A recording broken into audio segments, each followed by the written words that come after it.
আসসালামু আলাইকুম। আমি মোহাম্মদ পারভেজ আহমেদ, দখল পলিটেকনিক ইনস্টিটিউট থেকে।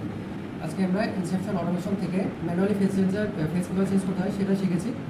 তো এখানে যে সকল ইনস্ট্রুমেন্টগুলো ব্যবহার হয়েছে তার মধ্যে হচ্ছে সাপ্লাইয়ের জন্য টুটুন প্লাগ, ওয়ারিংয়ের জন্য প্রয়োজন মতো তার, তারপর একটি ম্যানুয়াল ফেস সেন্সার চেঞ্জ হলো, দুটি এমসিবি সার্কিট ব্রেকার, একটি হচ্ছে হোল্ডার, একটি লাইট, একটি মোটর আর একটি জেনারেটর। এখানে আমরা জেনারেটর থেকে লাইন নিয়ে আসছি আর এপাশ থেকে গ্রিড থেকে যেটা আমাদের সাপ্লাই আসে সেখান থেকে।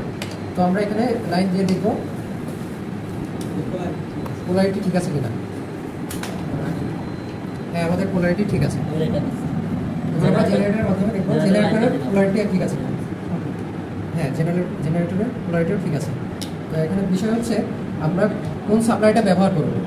এখন আমাদের প্রথমে আমরা গ্রিড থেকে যে সাপ্লাইটা আসে সেই সাপ্লাইটা আমরা ব্যবহার করব। সেই সাপ্লাইয়ের জন্য আমাদের এই ম্যানুয়ালি এটা চেঞ্জ করতে হবে, টেস্টে চেঞ্জ করে নিয়ে আসতে হবে।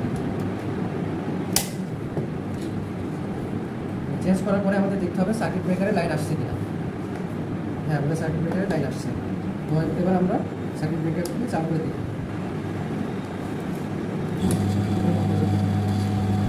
মোটর চলছে, তার মানে আমাদের গ্রিড থেকে যে সাপ্লাইটা আসে সেটা আমাদের চলছে। এখন আমরা বন্ধ করবো। মনে করি আমাদের সাপ্লাইটি গ্রিডে যে সাপ্লাইটি সেটি বন্ধ হয়ে গিয়েছে, এখন আমাদের জেনারেটরের মাধ্যমে চালাতে হবে।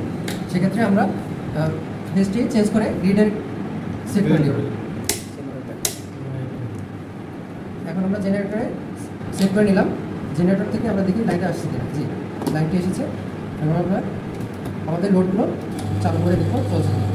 আমাদের লোডগুলো চলছে।